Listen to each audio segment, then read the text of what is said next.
vai olhar aquele ato e vai achar um absurdo e fazer um questionamento. Ele vai dizer que a Maria, ela estaria desperdiçando um óleo tão precioso.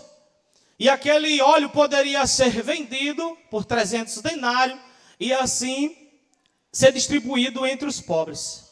Mas eu queria que você prestasse com atenção naquilo que o texto está nos narrando. Jesus ele está dentro de um ambiente onde ele está trazendo comunhão. Pois nós sabemos que na mesa é onde muitas das vezes nós nos conhecemos, ali dialogamos sempre. Se alguém quer conhecer um ao outro, basta sentar e ali começar a dialogar. Então nós vemos que Jesus ele está dentro de um ambiente tendo comunhão com pessoas. E tem pessoas que muitas das vezes está dentro do ambiente, está sentado à mesa, mas ainda continua disperso, porque não entende quem está à sua frente, não entende quem está sentado ao teu lado. Só que Maria, por mais que ela não tivesse servindo, não tivesse sentada, ela sabia qual era o momento dela, o que ela tinha que fazer ali naquela hora. Ela não está preocupada em servir, ela não está preocupada em sentar à mesa. Mas ela está preocupada em se lançar diante dos pés do mestre e derramar o que ela tem de melhor.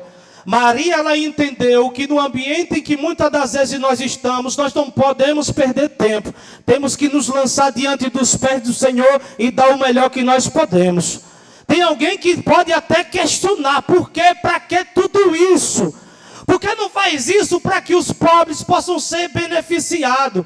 Mas Maria, ela ali está entendendo que o perfeito louvor, a perfeita adoração tem que ser dada ao Senhor Jesus. Então ela está aproveitando o melhor momento diante de Jesus. Tem pessoas que precisam se conectar com esse Jesus.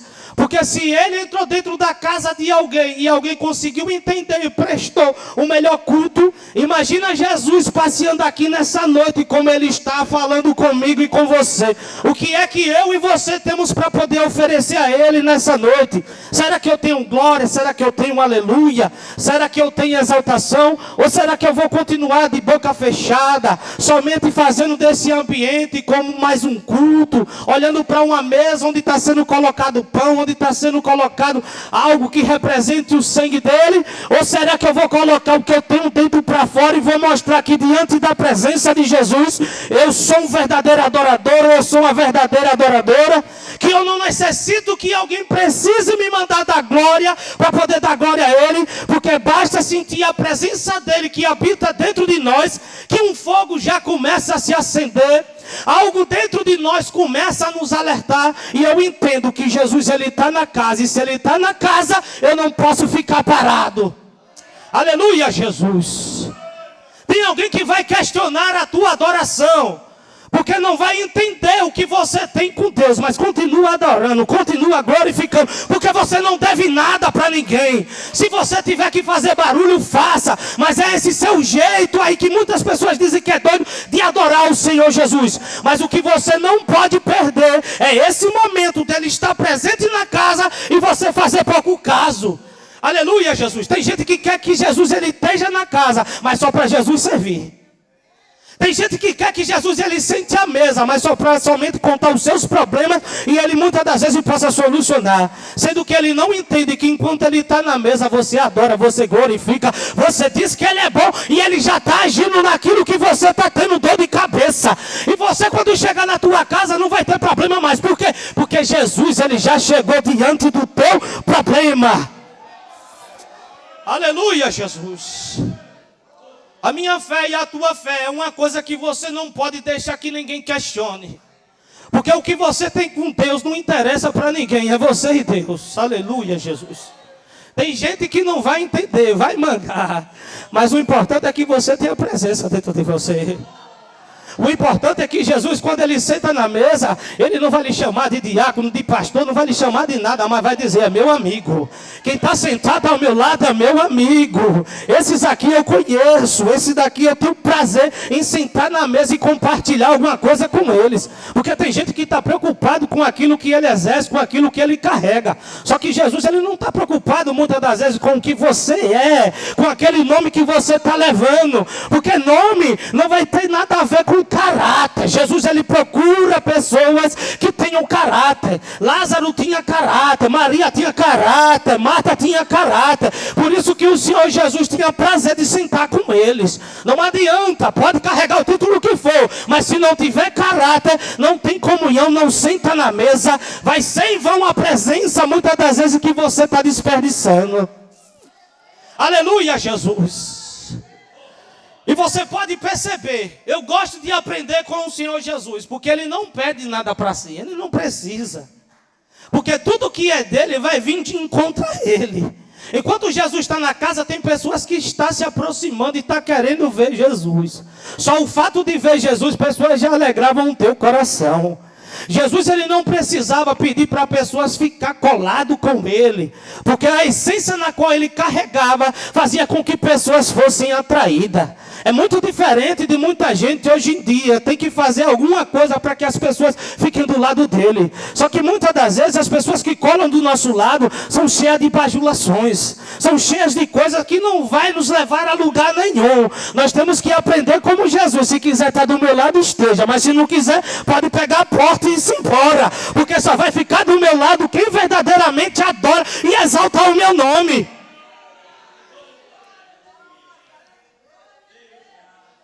Ali todos começam a ser atraídos. Isso é 6 dias antes da Páscoa. Acontece tudo isso. Jesus, ele dá esse ensinamento para Judas. Para esse momento, me foi preparado. Isso aqui é necessário acontecer. Aí a mesma coisa que Jesus, ele está dizendo para Judas. Até o que é meu tu quer roubar, Judas. Até o que é meu, até a minha hora você quer para você, Judas. Eu sei que dentro do teu coração você não tem amor nenhum pelo que você está falando, porque nós estamos também vivendo um tempo de pessoas assim, que muitas das vezes a sua boca está verbalizando que o teu coração ele não sente, mas só que Deus, ele conhece a mentira que muitas das vezes tem no meu e tem no teu coração, e ele olha para mim e para você dizendo, esse momento é meu e ninguém rouba, porque agora é minha, a exaltação é minha, o poder é meu, quem merece glória sou eu, os louvores são meus, e se tem crente para adorar, faz barulho para Jesus, rapaz. Oh, Jesus amado. O capítulo de número 13 vai iniciar assim. Ora, antes da festa da Páscoa, sabendo Jesus que já estava chegando a sua hora de passar deste mundo para o Pai, como havia amado os seus e estava com o Pai, como havia amado os seus que estavam no mundo, e amou-os até o fim. Jesus, ele sabia que a tua hora estava chegando. Jesus, ele sabia quais tipos de pessoas que estavam ao teu redor. Ele sabia os seus discípulos, quem era um por um. Às vezes, tem alguém que pode até discordar de uma frase que o pastor, às vezes, ele fala. Eu conheço um por um, mas quem é pastor é verdadeiramente. Ele sabe o comportamento. Ele sabe quando a sua ovelha está boa ou se não está. Ele sabe se ela está passando um problema e se não está. Aí tem gente que pode olhar e dizer, é muito misticismo, mas não é não. É porque quem é pastor de verdade, ele conhece as suas ovelhas. Jesus, ele sabia tudo o que ia passar. A Bíblia começa a nos narrar ali que Judas, ele iria o trair. Só que Jesus, ele não vai sair da sua essência, porque a Bíblia nos diz que ele se despede da sua roupa, coloca a roupa de linho fino, coloca a toalha sobre os seus ombros, coloca a bacia e vai começar a lavar os pés dos discípulos. Jesus, ele está fazendo um ato na qual ninguém está entendendo naquele momento. Tinha alguém que olhava para ele e falava que deve ser isso que Jesus ele está fazendo. Que loucura será essa? Porque nós sabemos que lavar pés, isso era um serviço de escravo. Isso era um serviço de alguém que não tinha valor nenhum. Então, muitas pessoas, quando chegavam diante de algumas residências, pois sabíamos que, pelo lugar ser muito deserto e ter muita poeira, as pessoas sujavam os seus pés. Então, o mínimo que aquelas pessoas, quando recebiam visita, poderiam fazer, era pegar e lhe oferecer uma bacia com água e ali fazer com que os teus servos limpassem o teu pé.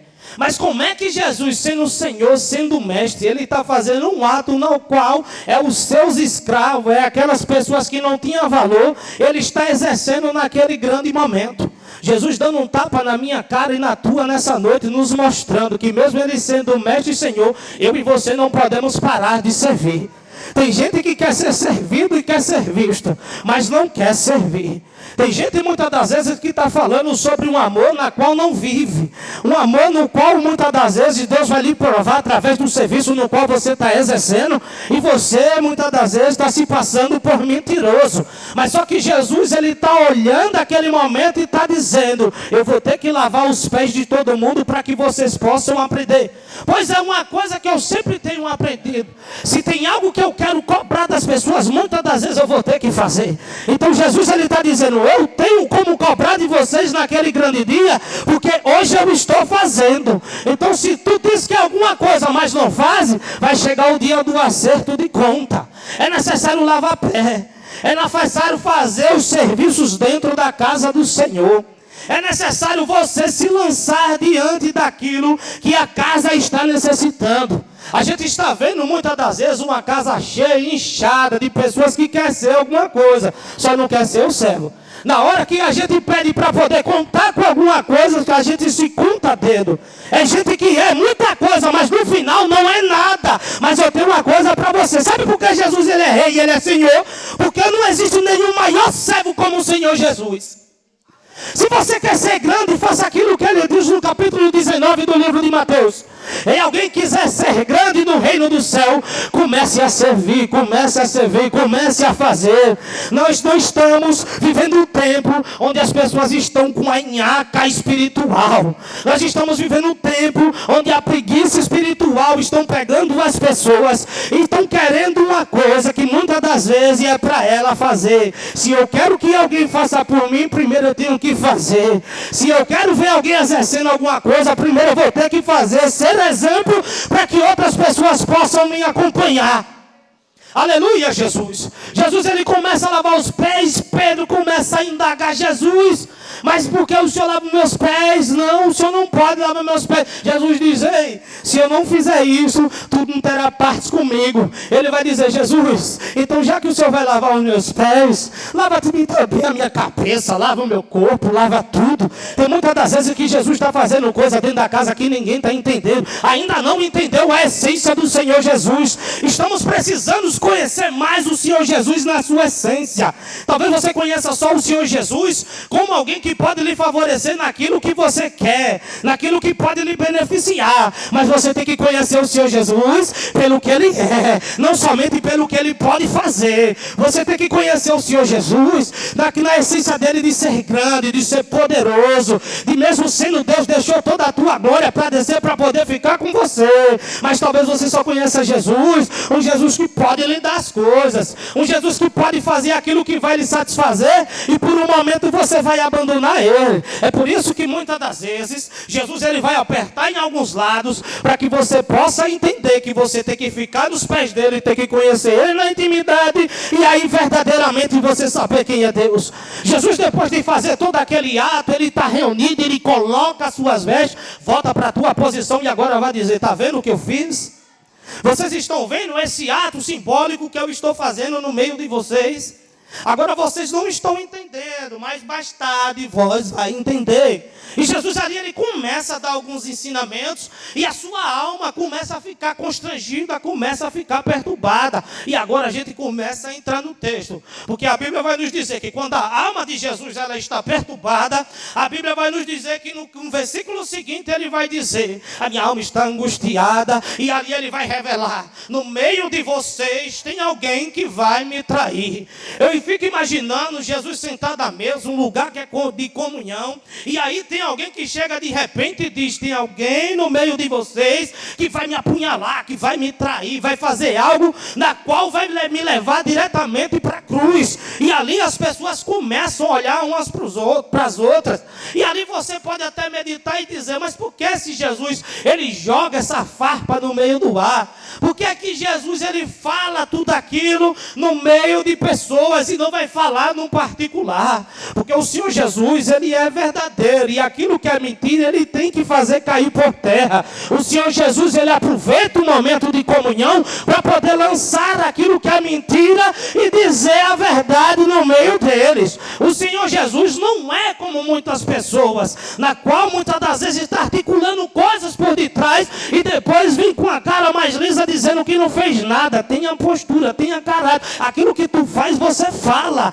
Oh, dói. É uma coisa que eu sempre vou dizer. Quer conhecer o homem, quer conhecer a mulher, é quando ele tem caráter e é verdadeiro. Falei, está falado. Não quando você fica pelas escondidas. Judas já estava pelas escondidas, mesmo andando com Jesus, tendo comunhão, aprendendo de Jesus, mas mesmo assim ainda era lobo, era cobra. Ele queria atrair o seu mestre. E pela cultura nós sabemos que um discípulo que trai o seu mestre era sinônimo de vergonha. Ali ia trazer vergonha, porque alguém na qual você muito investiu, agora está lhe apunhalando pelas costas. Mas só que Jesus, mesmo assim, ele não deixou de ser Jesus, mesmo sentado na mesa com um traidor. Jesus, ele nos ensina nessa noite, por mais que eu e você venhamos saber algo, esteja acontecendo algo naquele momento, você não pode perder a essência na qual Deus ele colocou em você. Você tem que parar com esse ringue de boxe que está acontecendo e muitas das vezes fica trocando farpa, querendo descontar na mesma moeda. Aprende como Jesus continua na mesa, vai ceiar, continua comendo com os seus, tendo comunhão. Porque o Senhor Jesus, ele vai olhar para Judas. Ali tem pessoas que ficam querendo saber quem foi esse, quem é esse que está no nosso meio e vai trair ao Senhor Jesus. Aí tem Pedrão. Pedrão, eu gosto dele porque ele era o camarada que era mais para frente. Ele era uma pessoa que ele gostava de saber, ele era uma pessoa que ele gostava de ser o primeiro, ele ia na frente e não tinha medo de perguntar as coisas. Estamos precisando de muito perdão nos nossos dias, porque só perguntando é que a gente aprende com o Senhor Jesus. E Pedrão olha para João que está próximo de Jesus e ele vai dizer, ei, fala com ele aí, pergunta a ele aí. João dá só uma bitocada assim para o lado e diz, mestre, quem é? Aí ele diz, é aquele da qual pegar o pedaço de pão e eu molhar e der na tua boca. A Bíblia nos fala, versículo de número 26, que Jesus ele pega o bocado, ele pega o pão, ele vai no bocado molhado e coloca na boca de Judas. Para muitos, isso pode ser nada. Mas o ancião de uma casa, quando ele pegava o bocado de pão, molhava ali naquele molho que era preparado naquele momento e dava na boca, era sinal de comunhão e sinal de honra. Jesus ele está mostrando que mesmo muitas das vezes a igreja sendo infiel, porque hoje você muitas das vezes somos infiéis, ele ainda continua fiel comigo e com você e tendo comunhão com a tua igreja. Porque na palavra que ele lançou sobre a minha cabeça e sobre a tua como igreja, ele não volta atrás. Jesus, ele nos ensina. Ei, Judas, eu sei que você vai me trair. Mas mesmo assim, eu ainda lhe mostro que eu tenho um lugar de honra para você. Eu quero ter comunhão. Eu estou lhe dando a oportunidade dos seus olhos serem abertos. Eu estou lhe dando a oportunidade de você ficar aqui perto de quem você não deveria estar longe, porque você já está fora da minha presença faz tempo, Judas. Desde quando eu já sabia que você começava a colocar a mão sobre a bolsa. Por isso que eu lhe dou um lugar de comunhão aqui nessa noite. Deus, ele chama a mim e a você nessa noite para que nós viemos ter comunhão com ele. Porque às vezes a gente fica dizendo, mas eu não entreguei Jesus por 20 moedas, por 30 moedas, por 40 moedas. Mas você troca Jesus, talvez, por uma saída à tarde, e muitas das vezes diz, eu não vou não, porque eu estou cansado. Muitas das vezes você vende Jesus por causa de um parente que chega na tua casa e você diz, mas eu não vi ele há muito tempo, eu tenho que ficar mais tempo com ele. Você tem que colocar Jesus como a sua prioridade. Jesus talvez, ele olha para você nessa noite e diz, talvez você não esteja me vendendo pelas moedinhas de prata, mas o seu filho muitas das vezes e a sua filha tem sido prioridade no meu lugar. Eu digo e repito, meu pastor, a gente viveu um mês aí onde as pessoas ficaram indagando, as pessoas que estavam assistindo o jogo da Copa. Era farpa para lá, era farpa para cá, porque está tirando o culto, está isso e aquilo. Só que eu não vejo diferença nenhuma em quem ficou em casa para assistir o jogo, para quem falta para passear com a família. Sabendo que não tem muitas das vezes dias de culto para que você venha cultuar o nosso Senhor. E quando chega o dia de culto, a gente vê pessoas assim, ó. Aí Jesus, ele me pergunta verdadeiramente, o que foi que você veio fazer aqui nessa noite? O que é que você veio fazer aqui nessa noite? Se tem culto de X dia, não está bom. Se tem culto de X hora, não está bom. O que é que está bom para você? Pode mudar o culto, o horário que for, nunca vai estar bom para ninguém. Só que Deus, Ele alerta, Ele abre os teus olhos nessa noite. Eu acho que se a gente parar de se preocupar com aquilo que o nosso vizinho ele está fazendo e focar no que Jesus quer, a igreja vai ter um avanço de 100%. É o que está faltando no nosso meio. Só muitas das vezes a gente responder como Jesus respondeu a Pedro. Jesus, depois de ressuscitar, Pedrão está do seu lado. Ele olha para João. Aí diz: Senhor, o que é que vai acontecer com ele? Jesus: não interessa não, eu quero falar com você. Tem horas que a gente tem que falar dessa forma. Jesus, naquele mesmo dia, estava em uma mesa. Ele estava tendo comunhão, assim como a gente está tendo aqui nessa noite. Essa mesa que está sendo posta nessa noite é uma mesa de mentira ou uma mesa que está tendo comunhão verdadeiramente? É uma mesa onde verdadeiramente o corpo e o sangue está sendo honrado? Ou será que Jesus ele precisa arrochar em alguns cantos?